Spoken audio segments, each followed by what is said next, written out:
ამ დღეებში ჩვენს თანაქალაქელ პოეტ ჟუჟუნა შაინიძეს სახლში ვეწვიეთ.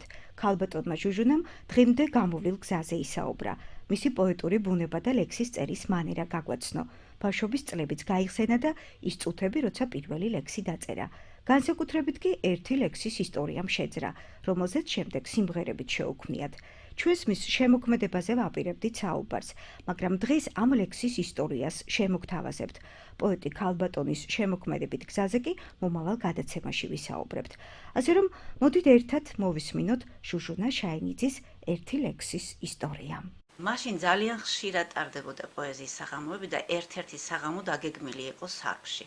სარფში როცა ვემზადებოდი, მაშინ წარმოდგენა არ მქონდა, სად მივდიოდი, ვიცოდი, რომ საზღვრის პირა სოფელი იყო და ძალიან კოლორიტური, მაგრამ როცა გავედით იქ და საღამო ჩავატარეთ, აი, საღამოს შემდეგ ხომ იციან შეიკრიბება მთელი სოფელი და იქ სტუმრებთან შეხვედრა არის და ეს ლექსი სწორედ იმ წინ დღეს დავწერე. ამართან დაკავშირებით იყო და 7 მარტს დავწერე ეს ლექსი და ცოტა ამ ლექსის ესეთი ისტორია როგორ დავარქვა და ანეკდოტური თავგადასავალი აქვს. შემდეგ ეს ლექსი ფრიდონმა გამომართვა, ბატონმა ფრიდონმა განსვენებულმა და ვახტანგ ჭელიძე იყო მაშინ ლიტერატურული საქართველოს რედაქტორი და გაატანა ბათუმში იყო ჩამოსული და დაიბეჭდა. იმის შემდეგ ამ ლექსზე სიმღერები დაიწერა. და ყველა კუთხეში ახლა მეგობრები მეუბნებია რომ სადაც მივალთ ამ ლექს მღერიან გიტარაზე.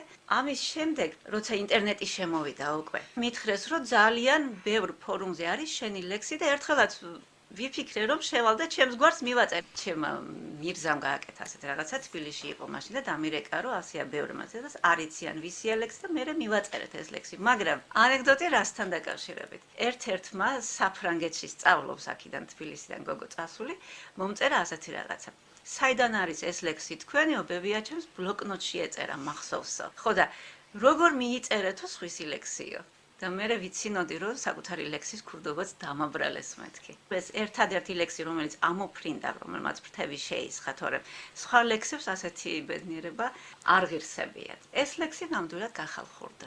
ლექსი რომელზეც ასეთი ანეკდოტური თავგადასავლები შედგა, არის დავაგვიანე. ლექსის დაწერის საბაბი ვახტანგ ლონტის წიგნი გახდა. სიყვარული იყო პატარა კრებული იმხანად როცა გამოვიდა ის ლექსები ზეპირად იცოდა მთელმა ქალაქმა და კრებული ძალიან სწრაფად გაქრა მაღაზიებიდან. და ეს საბაბი იყო მთლიანად ამას რა თქმა უნდა ვერ დაუკავშირებ, იმიტომ რომ ის ქვეტექსტები რომელიც იკითხება თავისთავად ამჟღავნებს რომ აქ სხვა დიდ სატკივარზეა უფრო საუბარი. სიყვარული რიგდებოდა წიგნის მაღაზიაში. ის დღე იყო იღვიძებდა გაზაფხული იაში, მზე კოცნიდა თეთრ ალუბლებს უსათუთეს ლიანებს. სიყვარული რიგდებოდა და მე დავაგვიანე.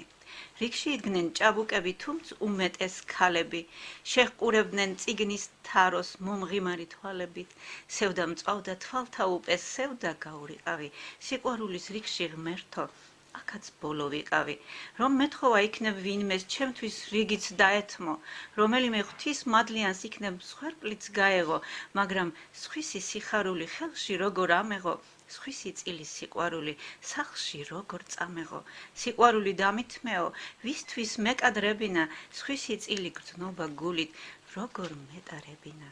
სიყვარული რიგდებოდა წიგნის მაღაზიაში, ის დღე იყო იღვიძებდა გაზაფხული იაში, სევდა მწვავდა თვალთა უპეს, სევდა გაურიყავი, სიყვარულის რიგში ღმერთო, აქაც ბოლო ვიყავი.